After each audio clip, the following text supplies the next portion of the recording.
Well, we heard from Tiananmen Square veteran Yang Zhengli. We have also with us Tiana Wang, who was born in 1989 and who was named to commemorate the victims of Tiananmen Square. When she was 13, her family learned that her father had been sentenced to life in prison in China for his activism for democracy. Since then, Tiana has spent much of her time and energy working to win his freedom and that of other Chinese political prisoners. In 2008, Tiana postponed entering university for a year while she advocated for her father in Washington, D.C. During that time, she engaged the media, policymakers, and government officials. Now Tiana is a student at McGill University in Montreal, majoring in East Asian studies and minoring in business. She continues to campaign for her father, who is now in his 8th year of imprisonment. She is compelled to stay true to the legacy embodied by her name and to bring about positive change for China.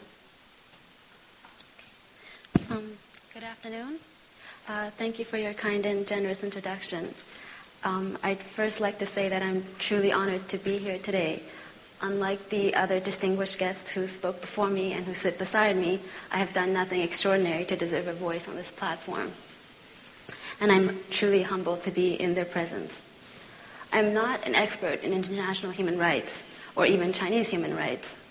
I am but a 21-year-old college student, born and raised in the comfort of Canada.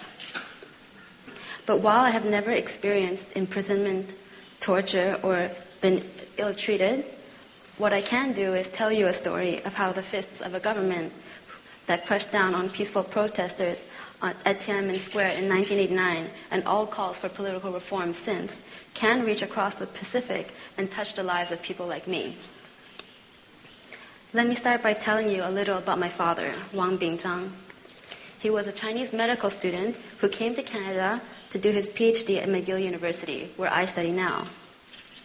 There he became familiar with the freedoms and liberties of democratic society. So just as he was about to graduate in 1982, he decided to give up a career in medicine to devote himself completely to Chinese pro-democracy activism. A true idealist, my father spent the next 20 years of his life founding and developing the Chinese pro-democracy movement in North America. He started several publications and was the founder of numerous Chinese-American democratic parties. In 1989, he tried to enter China to support the demonstrations at Tiananmen Square, but was refused entry. Instead, he decided to name me, Tiana, to commemorate the victims of the massacre. Despite the many challenges and hardships he faced, my father toiled relentlessly for his cause, stumbling many parts of the way, but never giving up his dream of a free democratic China. In the summer of 2002, when I was 13 years old, my father traveled to Vietnam with 2 colleagues to meet with mainland Chinese labor activists. He then disappeared for 6 months. During this time, the Chinese government repeatedly denied having any information about my father's whereabouts. It was only when his colleagues were released did we find out that he had been in custody. My father and his companions were kidnapped from Vietnam, brought to China where they were arrested by Chinese authorities. After a half-day trial where no evidence was presented and my father, who was unaware of his charges and not allowed to speak, my father was sentenced to life imprisonment in solitary confinement for terrorism and espionage. He then lost his 45-minute appeal. He has since remained confined in a single-cell prison in Shaoguan, China, languishing alone while my family members take turns to visit. Now in his 60s, my father is no longer the charismatic young man he used to be. Since his imprisonment, he has suffered many illnesses and numerous strokes. With nobody to comfort him in his anguish and anxiety, you can only imagine the toll his confinement has taken on his psychological health. It has been 8 years since my family has been campaigning for his freedom, an endeavor that has drained us physically, emotionally, and in the hopes of winning his release, I myself have taken some time off from school to lobby full-time for his release in Washington, D.C., trying to raise the awareness of his case. But despite everything we have done, the international support we have received, the resolutions passed, and the letters signed, my father remains in prison. And we all live with the guilt of feeling like we haven't done enough while we try to cope with other aspects of life. Deaths and births, illnesses and marriages are all happening half a world away from my father, who in the meantime can do nothing but helplessly wait for the day he can be with his family. His aging mother, his recently widowed sister, and his new granddaughter. So the repercussions of human rights abuse in China are far-reaching and severe and extremely painful.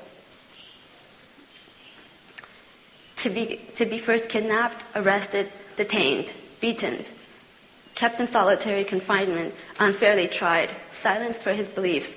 This is what lies ahead for people who dare to speak out against the government in China.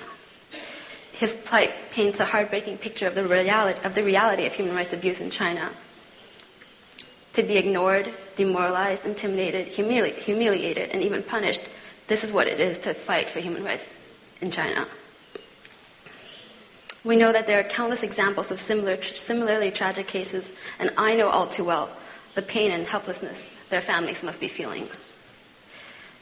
So today I speak before you today, embodying the legacy of my father entrusted in me, to thank all the human rights defenders here for their relentless dedication in pressing for the protection of human rights around the world.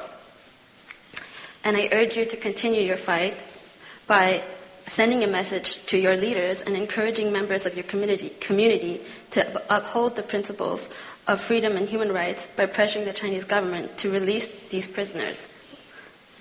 And finally, I ask you to learn more about these prisoners, their cause, their plight, and their struggle for freedom, and to keep telling the human stories of human rights abuse, the ones that we've heard today, to whoever is willing to listen.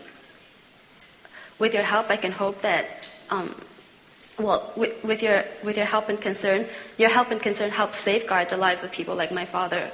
Without it, I know their suffering would be many times worse.